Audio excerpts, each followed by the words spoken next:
Hi everyone, welcome to study word classes. तो friends, आज का जो चैप्टर है हम लोगों का चैप्टर नंबर 3 हम लोग डिस्कस करने वाले हैं। 2 चैप्टर हो चुके हैं ज्योग्राफी के। उसमें हम लोगों ने चैप्टर 1 में जयमंडल के बारे में देखा था, उसके बाद पृथ्वी की गतियों के बारे में देखा था, यानी चैप्टर 2 में आज जो हम लोग डिस्कस करने वाले हैं पृथ्वी के परिमंडल के बारे में डिस्कस करने वाले हैं, जो कि काफ़ी इंपॉर्टेंट बन जाता है। ज्योग्राफी बहुत ही ज़्यादा इंपॉर्टेंट है आपके में, क्योंकि बीपीएससी में ज्योग्राफी से ही क्वेश्चन पूछे जाते हैं, 24 या 25 क्वेश्चन।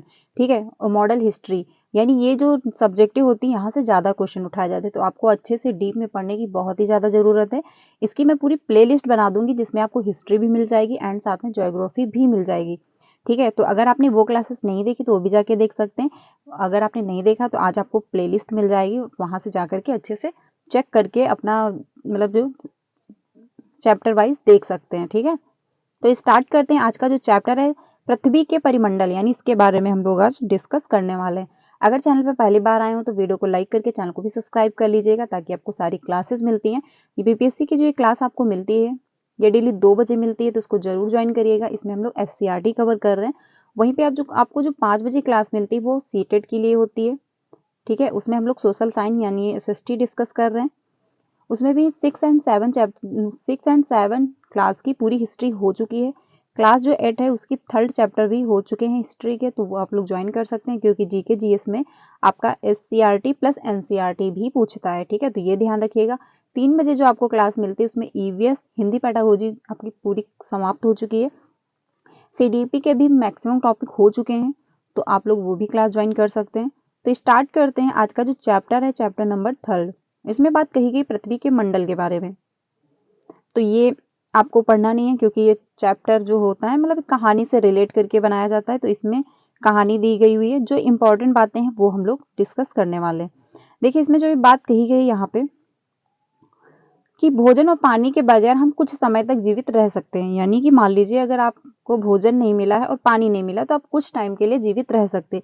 लेकिन अगर आपको हवा ना मिले, अगर आप सांस ही नहीं ले पाएंगे, तो आप कुछ भी मतलब कुछ ही पल जीवित नहीं रह सकते। यानी आपको मतलब थोड़े टाइम बाद आपकी डेथ हो सकती है। लेकिन अगर आपको पानी और भोजन नहीं मिल पा रहा है, उसके बावजूद भी आप थोड़े टाइम के लिए जीवित रह सकते हैं। तो जो हवा होती है इसके बिना हम कुछ भी पल मतलब कुछ ही पल जीवित रह सकते हैं, और नहीं तो हम जीवित नहीं रह सकते। आगे देखते हैं। जहां भी इन तीनों चीजों में से किसी एक चीज की कमी है वहां जीवन संभव नहीं है। क्योंकि जो पृथ्वी है, पृथ्वी पर ही जीवन संभव है, क्योंकि पृथ्वी पर जो है जल भी है, पानी भी है, भोजन भी है, हवा भी है, सब कुछ मिलता है। ठीक है, इसलिए पृथ्वी पर जो है वो जीवन संभव है। लेकिन अगर आप यही किसी और मंगल ग्रह पे चले जाएं, बृहस्पति ग्रह पे चले जाएं, बुध ग्रह पे चले जाएं, तो क्या वहां पे जीवन संभव है? चांद पे चले जाएं तो क्या वहां जीवन संभव है? नहीं संभव है। क्योंकि जहां पर ये चीजें उपलब्ध हैं, जैसे कि हवा है, आपको हवा जब तक नहीं मिलेगी आप जीवित नहीं रह सकते। भोजन है, पानी है, तो जहां पे ये सारी चीजें उपलब्ध है वहीं पर जीवन संभव है। ठीक है, तो ये ध्यान रखिएगा।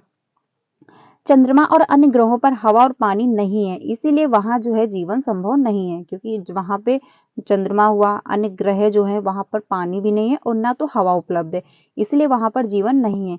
इन 3 चीजों की उपस्थिति के कारण ही हमारी पृथ्वी जो है, पृथ्वी पर जीवन पाया जाता है। इसीलिए पृथ्वी सभी ग्रहों में अद्वितीय है, यानी अद्भुत है। क्योंकि पृथ्वी पर ही मतलब पृथ्वी ही एक ऐसा ग्रह है जहां पर जीवन संभव है, क्योंकि यहाँ पे पानी भी पाया मिलता है आपको, भोजन भी है और हवा भी उपलब्ध रहती है। ठीक है, तो इसीलिए इसको अद्भुत ग्रह यानी जो है अनोखा ग्रह भी कहा जाता है। अब बात कर लेते हैं जो जलमंडल है। तो जलमंडल किसको कहते हैं?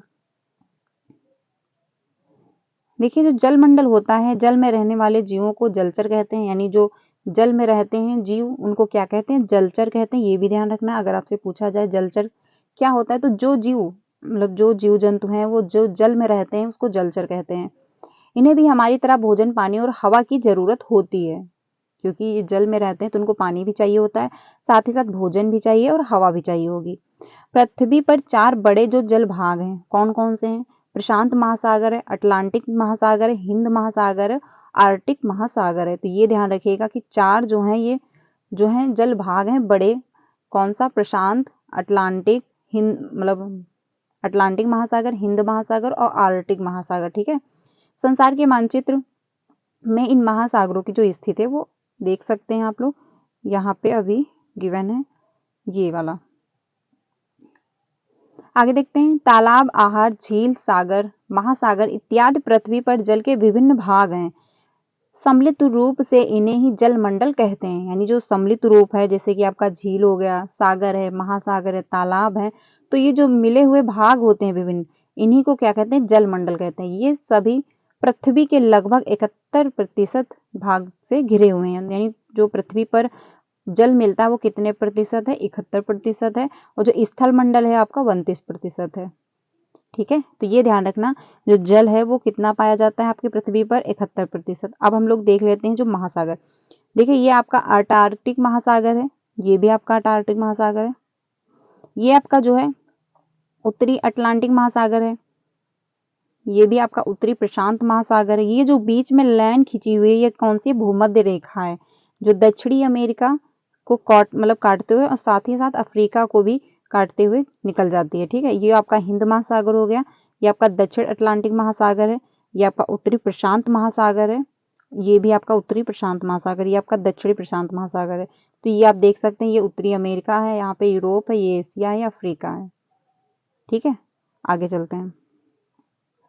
आगे जो बात कही गई है, ये ध्यान रखना कि सबसे पहले जो अंतरिक्ष पे कौन गया था, तो टाइम भी ध्यान रखिएगा, सन 1984 में जब राकेश शर्मा अंतरिक्ष की यात्रा पर थे। तो ये कब गए हुए थे? सन 1984 में अंतरिक्ष पर गए थे राकेश शर्मा। ठीक है, तब उस समय भारत के तत्कालीन प्रधानमंत्री इंदिरा गांधी ने उनको फोन पर पूछा था, आपको अंतरिक्ष से पृथ्वी कैसी दिख रही है? तब राकेश शर्मा ने कहा कि नीली। वास्तव में अंतरिक्ष से देखने पर हमारी पृथ्वी का जो रंग है वो नीला दिखता है, इसीलिए पृथ्वी को नीला ग्रह भी कहा जाता है। तो नीला ग्रह क्यों कहा जाता है पृथ्वी को? क्योंकि यहाँ पे सबसे ज्यादा मात्रा में पानी है, यानी कि 71% जो है वो पानी पाया जाता है पृथ्वी पर, और स्थल मंडल जो है वो कम है, यानी 1/3 भाग पर पानी ही पाया जा रहा है, इसलिए इसको नीला ग्रह कहते हैं। अंतरिक्ष से भी पृथ्वी जो है वो नीली दिखती है। ठीक है, और जब राकेश शर्मा गए थे, कौन से सन में गए थे? 1984 में गए थे अंतरिक्ष की यात्रा करने के लिए। आगे चलते हैं, समय ध्यान रखना और डेट भी ध्यान रखिएगा, कौन सी डेट को गए हुए थे। अब बात कर लेते हैं आगे। इसमें जो बात कही गई है कि पृथ्वी का वह ऊपरी जो ठोस भाग है, जिसमें मिट्टी है, कंकड़ है, पत्थर है, पहाड़ है, मैदान है, पठार इत्यादि सम्मिलित है, उसे स्थल मंडल कहा जाता है। यानी जिस पृथ्वी की जिस सतह पर ठोस भाग है, ठीक है, जिसमें मिट्टी होती है, कंकड़ भी है, पत्थर है, मैदान है, पठार है इत्यादि जो सम्मिलित होते हैं, उसको क्या कहते हैं? उसको स्थल मंडल कहा जाता है। यानी स्थल मंडल पे आपको ये सारी चीजें देखने को मिलती हैं, कंकड़, पत्थर और पठार। आगे चलते हैं, इस स्थल मंडल पर ही हम अपने घर बनाते हैं, खेती बाड़ी करते हैं और विभिन्न प्रकार के क्रियाकलाप करते हैं। तो यानी स्थल मंडल पर ही जो घर संभव है, क्योंकि जल के अंदर तो आप घर बना नहीं देंगे, तो जो स्थल मंडल है उसी पर हम लोग अपना घर बनाते हैं, उसी पर खेती बाड़ी करते हैं, उस पर विभिन्न प्रकार के जो आपको अपने काम करते हैं। आगे चलते हैं, स्थल जो संधि है, स्थल संधि जो है, स्थल का एक सकरा भाग जो बड़े स्थल खंडों को एक दूसरे से जोड़ता है। जैसे कि ये दक्षिणी अमेरिका है, ये उत्तरी अमेरिका है, इसको ये जो जोड़ रही है अटलांटिक महासागर जो है, इसको जोड़ा, तो इसको आप कह सकते हैं जल संधि। यानी कि जो सकरा भाग है दो बड़े स्थल खंडों को एक दूसरे से जोड़ता है, तो उसको क्या कहा जाता है? उसको स्थल संधि कहते हैं। यानी जो स्थल की जगह पे और यहीं पे जो जल है वो उसको जोड़ रहा है, तो उसको जल संधि कह देंगे, लेकिन यहाँ पे जो प्रोसेस हो रहा है इसको जल संधि कहेंगे। आगे चलते हैं, जल संधि के बारे में देखते हैं।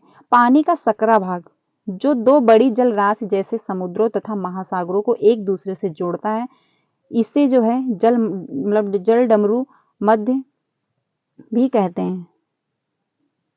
ठीक है, तो ये भी ध्यान रखिएगा कि जो जल संधि होती है उसको क्या है, पानी का जो सकरा भाग होता है, और जो पानी का जो सकरा भाग है, जो दो बड़ी जल राशि जैसे कि समुद्र और महासागर, उसको अगर आप ये जोड़ रही है, तो ये आपका हो गया जल संधि। यानी अटलांटिक महासागर जो है वो क्या काम कर रहा है? इसको जोड़ने का काम कर रहा है यहाँ पॉइंट पे, तो ये आपका जल संधि हो जाएगा। आगे चलते हैं, ये भारत का नक्शा बना हुआ है, देख सकते हैं, ये भारत है, ये यहाँ पे अरब सागर है, ये पाक जल संधि है, श्रीलंका है, श्रीलंका को ये जोड़ रही है, और ये बंगाल की खाड़ी है। आगे चलते हैं, जमीन से आकाश की ओर, तो ये सब कहानी दी हुई है, कहानी को हम लोग स्किप करते हैं, जहां से क्वेश्चन पूछा जाएगा हम लोग वो डिस्कस करते हैं। देखिए यहाँ से सारे बहुत ज़्यादा क्वेश्चन पूछे जाते हैं, क्योंकि ज्योग्राफी होगा, मॉडल हिस्ट्री होगा, वहीं से क्वेश्चन बहुत ज़्यादा उठाए जाते हैं। तो आप लोग अच्छे से जब थ्योरी कंप्लीट करेंगे तभी जाके आप क्वेश्चन कर पाएंगे। यहाँ से आपको ये समझ में आ जाएगा कि हाँ जो क्वेश्चन है वो कैसे बन सकते हैं, कहाँ से क्वेश्चन पूछे जाते हैं। ज्योग्राफी है आपका, मॉडल हिस्ट्री है, ये क्वेश्चन यहाँ से बहुत ही ज़्यादा उठाए जाते हैं। तो इसके 2 चैप्टर हो चुके हैं, ये जो चैप्टर नंबर है 3rd है। तो अगर आपने वो क्लासेस नहीं तो देखी हैं अगर, तो वो भी जाके देख सकते हैं। मैं प्ले लिस्ट बना दूंगी तो आपको ढूंढने में भी ईजी रहेगा। ये जो क्लासेस हैं बिहार स्पेशल की ही चल रही हैं, उसमें जीके जीएस आपका प्रॉपर तरीके से इस क्लास में आपको देखने को मिलेगा। यहाँ से बहुत सारे क्वेश्चन जो है आपके पेपर में देखने को मिलेंगे, क्योंकि एससीईआरटी से ही आपका जो है बीपीएससी एग्जाम पूछता है। अब बात कर लेते हैं जलमंडल। जलमंडल और स्थल मंडल के चारों ओर हवा जो कई सौ किलोमीटर की ऊंचाई तक फैली हुई है उसे वायुमंडल कहते हैं। तो वायुमंडल किसे कहते हैं, यानी जो जलमंडल है और साथ साथ जो स्थल मंडल है उसके चारों जो हवा होती है वो कई सौ किलोमीटर ऊंचाई तक फैली है, ठीक है, उसको कहते हैं वायुमंडल। आगे चलते हैं। हमारी पृथ्वी के चारों ओर हवा का घेरा है। इसमें अनेक प्रकार की गैसों का मिश्रण है, यानी बहुत प्रकार की गैसें पाई जाती हैं हमारे वायुमंडल में। वायुमंडल में 3/4 से अधिक भाग पर नाइट्रोजन गैस है। ऑक्सीजन गैस भी हवा में मौजूद है, यानी जो नाइट्रोजन पाई जाती है वो 3/4 से भी अधिक भाग पर नाइट्रोजन है। ऑक्सीजन भी मौजूद है जो सारे जीवों के सांस लेने के लिए जरूरी है। हवा में इन 2 गैसों के अलावा कार्बन डाइऑक्साइड भी है जो वनस्पतियों द्वारा अपने भोजन बनाने के लिए उपयोग में लाई जाती है। यानी नाइट्रोजन भी है, ऑक्सीजन भी है और साथ ही साथ कार्बन डाइऑक्साइड गैस भी है जो वनस्पतियों को अपना भोजन बनाने के उपयोग में लाते हैं। इसमें थोड़ी मात्रा में है जो जलवाष्प भी मौजूद रहता है, तो जलवाष्प भी इसमें इंक्लूडेड है। आगे चलते हैं। वायुमंडल पृथ्वी पर जीवों के लिए जो है बहुत महत्वपूर्ण है, यानी जो वायुमंडल है, क्योंकि वायुमंडल में ही हम सभी निवास करते हैं। क्योंकि वायुमंडल से जो अगर ऑक्सीजन ही ना मिले तो क्या आपका जीवन संभव है? जल ना मिले, भोजन ना मिले तो कुछ टाइम आप जीवित रह सकते हैं, लेकिन अगर हवा ना मिले, वायु ही ना मिले तो क्या आप जीवित रह पाएंगे? तो इसके लिए बहुत ही ज्यादा महत्वपूर्ण है। इसमें हम सांस लेते हैं, पेड़ पौधे अपना भोजन इसी की मदद से बनाते हैं, ठीक है।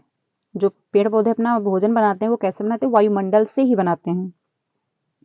हम जो सर्दी गर्मी महसूस करते हैं वह हवाओं के माध्यम से ही करते हैं। ये हवाएं ही बादलों को गतिशील बनाती हैं जिससे वर्षा होती है। तो ये जो बने हुए हैं आपके स्थल मंडल, वायुमंडल में विभिन्न परतें होती हैं जो अलग अलग ऊंचाई पर पाई जाती हैं। यानी यहाँ आप देख सकते हैं, यहाँ पे क्षोभ मंडल है, ये समताप मंडल है, ये मध्य मंडल है, उष्ण मंडल मतलब आयन मंडल जिसको बोलते हैं, फिर आपका हो जाता है बहिर्मंडल, ठीक है। तो ये मंडल जो होते हैं ये ध्यान रखना। जो समताप मतलब क्षोभ मंडल होता है वहां पे जैसे हम लोग हैं, पेड़ पौधे पाए जाते हैं। जो समताप मंडल होता है यहाँ पर जो है हवाई जहाज वगैरह उड़ते हैं, क्योंकि यहाँ पे मौसम संबंधी कोई घटनाएं घटित नहीं होती हैं, सुरक्षित सेफ माना जाता है, ठीक है। तो यहाँ पर जो है वो आपके मतलब हवाई जहाज वगैरह उड़ते हैं। तो ये ध्यान रखना, ये मतलब ये जो है मंडल इतने पाए जाते हैं, इतनी परतों में जो है ये डिवाइड किया होता है। यानी पहला जो होता है क्षोभ मंडल, फिर समताप मंडल, मध्य मंडल, फिर आयन और बहिर्मंडल होता है। आगे चलते हैं। ये जो है वायुमंडल की परतें हैं, ठीक है, ये ध्यान रखिएगा। आगे चलते हैं। आगे जो बात कही गई है, देखिए इसमें कहानी दी गई है इसलिए हम लोग इसको स्किप कर रहे हैं, जो इम्पोर्टेंट है वही हम लोग डिस्कस कर रहे हैं। आगे जो बात कही गई है कि जैव मंडल के बारे में, हमारी पृथ्वी पर जहाँ ये तीनों मंडल उपस्थित हैं वहीं जीवन पनपता है। यह जो जगह है सीमित है, इसे ही जैव मंडल कहते हैं। यानी जहाँ पर जीवन संभव है, जहाँ पर सभी मतलब आपको सारी जो है उपलब्ध मिल रहे हैं, यानी भोजन भी मिल रहा है, पानी भी मिल रहा है, हवा भी मिल रही है। तो जहाँ पर जीवन संभव है, जहाँ पर तीनों मंडल उपस्थित हैं, यानी जैव मंडल हो गया आपका, तो उसी को कहते हैं जैव मंडल। उन्होंने चित्र दिखाया जो कहा, तो ये यहाँ से आएगा नहीं। जैव मंडल को अच्छी तरीके से समझ सकते हैं। ये जो चित्र बना हुआ है यहाँ से आप अच्छी तरह से समझ सकते हैं। ये जो बना हुआ है ये आपका जीवमंडल ही है। यानी जीवमंडल पे आपको पहाड़ भी देखने को मिल रहे हैं, स्थल भी देखने को मिल रहा है, जल भी देखने को मिल रहा है, घर भी बने हुए हैं, हाथी वगैरह भी हैं, यानी जानवर भी हैं, बतख वगैरह हैं, पेड़ भी हैं। तो यानी सब कुछ ये जो देखने को मिलता है इसी को कहते हैं जीवमंडल। यानी जीवमंडल के अंतर्गत आपका पृथ्वी पहाड़ मतलब सॉरी पृथ्वी मतलब पहाड़ है, झरने हैं, सागर है, नदी है, स्थल मंडल है, तो ये सब इसमें देखने को मिलते हैं, यानी जहाँ पर जीवन संभव है। अब बात करते हैं आगे। इसमें जो बात कही गई, मिट्टी में भी पानी और हवा जो है घुली हुई होती है। वायुमंडल में जल वाष्प और धूल कण होते हैं और जल मंडल में घुली हुई हवा और मिट्टी होती है। इस तरह से तीनों मंडल एक दूसरे में समाये हुए हैं, यानी जो तीनों मंडल होते हैं वो एक दूसरे से समाये हुए हैं। वो कैसे? यानी स्थल मंडल पर जो है नदियां, तालाब आदि होते हैं, क्योंकि जो नदी तालाब वो स्थल पे ही पाए जाएंगे। मिट्टी में भी पानी और हवा घुली हुई होती है। वायुमंडल में जल वाष्प और धूल के कण होते हैं, यानी वायु में आपने देखा होगा छोटे छोटे कण जो है, धूल के कण उपस्थित होते हैं। और जल मंडल में घुली हुई हवा जो है और मिट्टी होती है। इस तरह से जो तीनों मंडल एक दूसरे में समाये हुए हैं, यानी जो है एक दूसरे का प्रभाव देखने को मिलता है। आगे चलते हैं। जल मंडल, स्थल मंडल और वायुमंडल का जो है चित्र आप अपनी कॉपी में बनाएं, तो ये यहाँ से होगा नहीं, आप ये ध्यान रखना, जो जल मंडल है और स्थल मंडल और वायुमंडल है। तो ये चैप्टर छोटा ही था, आई होप आपको समझ में आया होगा। इसमें जो बात कही जा रही है, जीवन पनपता है तो कहाँ आपका पनपेगा? स्थल मंडल या जल मंडल या फिर वायुमंडल या फिर जैव मंडल। देखिए जैव मंडल होगा, क्योंकि जैव मंडल जो है उसमें सब कुछ इंक्लूड हो जाता है, आपका स्थल मंडल, जल मंडल, वायुमंडल सब कुछ आ जाता है। इसमें जो पेड़ पौधे हैं, स्थल मंडल हुआ, जो झरने वगैरह हैं, नदी है, तालाब है, महासागर है, वो सब इसी के अंतर्गत आ जाता है। अंतरिक्ष में जाने वाले सबसे पहले भारतीय जो व्यक्ति थे वो कौन थे, ये आपको बताना है। बाकी जल डमरू जो है मध्य जोड़ा, मतलब जोड़ता है, वो किसको जोड़ता है? तो जो बाकी अगला है समताप मंडल होता है, उसमें क्या है? वायुमंडल। ठीक है, तो ये चैप्टर इतना ही था, छोटा चैप्टर था, आई होप आप लोगों को समझ में आया होगा। तो इसमें बस यही ध्यान रखने वाली बातें हैं कि जो तीनों मंडल हैं एक दूसरे में समाये हुए हैं। जीवमंडल क्या होता है, वायुमंडल क्या है, इसकी परतें क्या है, क्योंकि ये चैप्टर छोटा ही था, ये परतें भी ध्यान रखिएगा। ये जो परतें बनी हुई, मतलब ये परतें जो बताई गई हैं पृथ्वी की, तो इनको भी आप ध्यान रखिएगा। जो क्षोभ मंडल होता है, यहाँ पे मौसम संबंधी घटनाएं होती है, जैसे आपका बारिश हुआ, जो पेड़ पौधे हैं, ये सब कुछ पाया जाता है। तो ये जो परतें हैं ये भी ध्यान रखिएगा, और ये परतें जो नाम है सीक्वेंस में ध्यान रखिएगा कि किसके बाद कौन सी परत आती है। आपका वायुमंडल है, ये क्या हो गया, तो इन सभी से जो है क्वेश्चन पूछे जाते हैं, ध्यान रखिएगा। इसमें बात ही कही गई है कि पृथ्वी की जो परिमंडल के बारे में बात कही गई, यानी कैसा क्या वातावरण होता है।